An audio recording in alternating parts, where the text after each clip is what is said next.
Bhopal Lok Sabha seat के कांग्रेस प्रत्याशी श्री अरुण श्रीवास्तव द्वारा जिला निर्वाचन अधिकारी कार्यालय भोपाल में नामांकन पत्र भरा गया।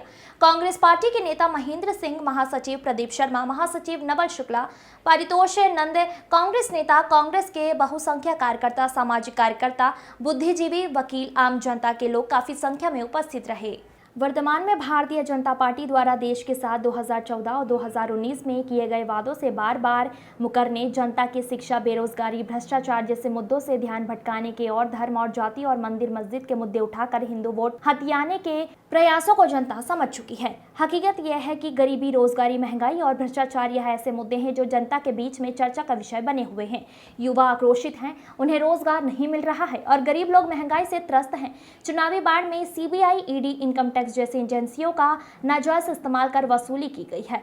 600 करोड़ से ज्यादा की रकम प्रधानमंत्री नरेंद्र मोदी जी के भ्रष्टाचार मुक्त भारत की पोल खोलकर रख दी है। 400 पार का नारा संविधान बदलने के लिए 2/3 से ज्यादा बहुमत की मांग का नारा है। इस नारे को सुनकर SC, ST, OBC और गरीब वर्ग में इस बात का खौफ समा गया है कि मोदी संविधान बदल करके पुनः अधिनायकवादी राजशाही स्थापित करना चाहते हैं। हजारों साल से पीड़ित और प्रताड़ित लोग अब तानाशाही नहीं चाहते, इसीलिए मोदी जी को 400 क्या 100 सीटों के भी लाले पड़ेंगे। आज इंडिया गठबंधन और कांग्रेस पार्टी के युवा नेता राहुल गांधी द्वारा जो 5 सामाजिक न्याय और उसके साथ 25 गारंटी का जो घोषणा पत्र जारी किया गया है, वह जनता की मूल समस्याओं, गरीबी, रोजगारी, भ्रष्टाचार दूर करने, नारी न्याय, युवा न्याय जैसे मुद्दों से भरा हुआ है। जातिगत जनगणना करने, सभी वर्गों के संख्या से अनुपात में उनका प्रतिनिधित्व देने, महिलाओं को 50% आरक्षण देने और शिक्षा, स्वास्थ्य, रोजगार के अवसर पर उपलब्ध कराए जाने का जो संकल्प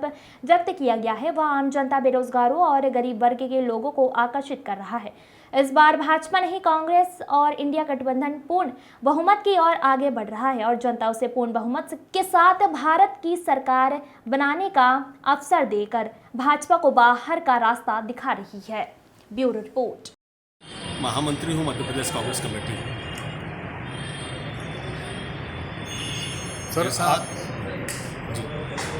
आज आप कांग्रेस प्रत्याशी अरुण श्रीवास्तव जी के समर्थन में आप कलेक्टर ऑफिस आए हैं नामांकन के लिए। किन किन मुद्दों को लेकर चुनाव में उतरे हैं श्रीवास्तव जी?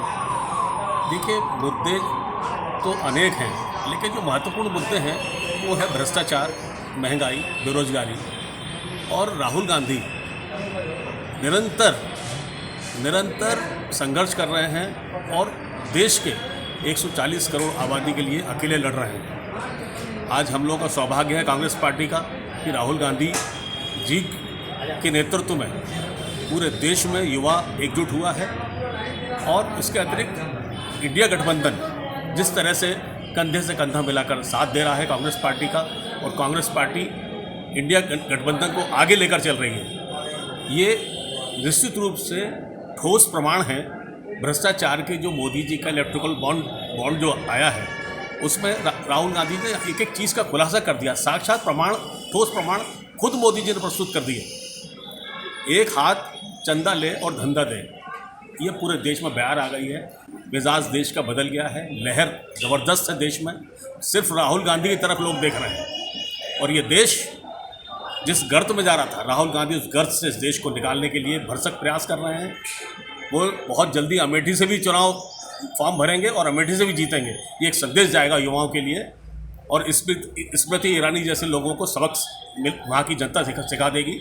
ये हम लोग इस भावना के साथ कांग्रेस पार्टी के साथ हैं। और जो लोग चले गए छोड़ के हमको कांग्रेस पार्टी से, हमारा सौभाग्य है कि वो लोग हमें छोड़कर चले गए ताकि अब हम स्वतंत्र हैं और हम अपना संघर्ष खुद कर रहे हैं। पहले हम उनके लिए संघर्ष करते थे, कांग्रेस पार्टी उनके लिए संघर्ष करती थी। सर बात करें बीजेपी की, तो बीजेपी का एक नारा है अब की बार जो है 400 पार। आप क्या कुछ कहना चाहेंगे इसमें? सब ये तो देखिए जुमला रहता है उनका, हमेशा कुछ ना कुछ एक जुमला रहता है। अमित शाह ने खुद बोला है कि वो हम चुनाव से पहले जुमले कहते हैं, 15 लाख दे देंगे सबके खातों में, कोई आपको इनकम टैक्स जमा नहीं करना पड़ेगा। तो ये भी एक जुमला है। 400 सीटें कहाँ से, 400 पार कहाँ से हो जाएंगे? क्या पाकिस्तान में जाके चुनाव लड़ेंगे? क्या चाइना में जाके चुनाव लड़ेंगे? क्या नेपाल में जाके चुनाव लड़ेंगे? क्या बांग्लादेश में जाके चुनाव लड़ेंगे? 400 सीटें आएंगी कहाँ से? वो बाकी घटक दल और कांग्रेस जैसी विशाल पार्टी, क्या वो उनको शून्य माने चल रहे हैं? कितनी बड़ी गलतफहमी मोदी जी, ये गलतफहमी इनकी बहुत जल्दी दूर होने वाली है। इस 2024 में इंडिया गठबंधन की सरकार बनेगी कांग्रेस के नेतृत्व में। Thank you. कांग्रेस पार्टी में प्रदेश महासचिव हूँ और पिछड़ा वर्ग विभाग में उपाध्यक्ष हूँ। सर, आज आप कांग्रेस प्रत्याशी अरुण श्रीवास्तव जी के समर्थन में आए हैं नामांकन के लिए, आप क्या कुछ कहना चाहेंगे? देखिए, आज अरुण श्रीवास्तव जी जो कांग्रेस पार्टी के प्रत्याशी हैं, सांसद प्रत्याशी, उनका नामांकन होना है। हम इस अवसर पर ये कहना चाहते हैं कि इस बार इंडिया गठबंधन और कांग्रेस पार्टी जो अपना वचन पत्र लेकर आई है, संकल्प पत्र लेकर आई है सामाजिक न्याय के लिए, वो युगांतरकारी है। सामाजिक बदलाव, आपका जो है सामाजिक न्याय और जो जीवन जीने के मूलभूत प्रश्न है, गरीबी है, अशिक्षा है, बेरोजगारी है, महिलाओं के लिए जो 50% आरक्षण का मुद्दा है, ये तमाम मुद्दे लेकर के आई है और इसका जनता पर व्यापक असर हो रहा है। जनता इस बार कांग्रेस पार्टी इंडिया गठबंधन को सत्ता सौंपने की पूरी तैयारी में है। ये राम मंदिर का मुद्दा, धर्म का मुद्दा, इनको उछाल करके जनता को भटकाने का प्रयास किया जा रहा है भाजपा द्वारा और मूल मुद्दों पर कोई बात ही नहीं कर रहे नरेंद्र मोदी जी या भारतीय जनता पार्टी। जनता इस बात को समझ रही है।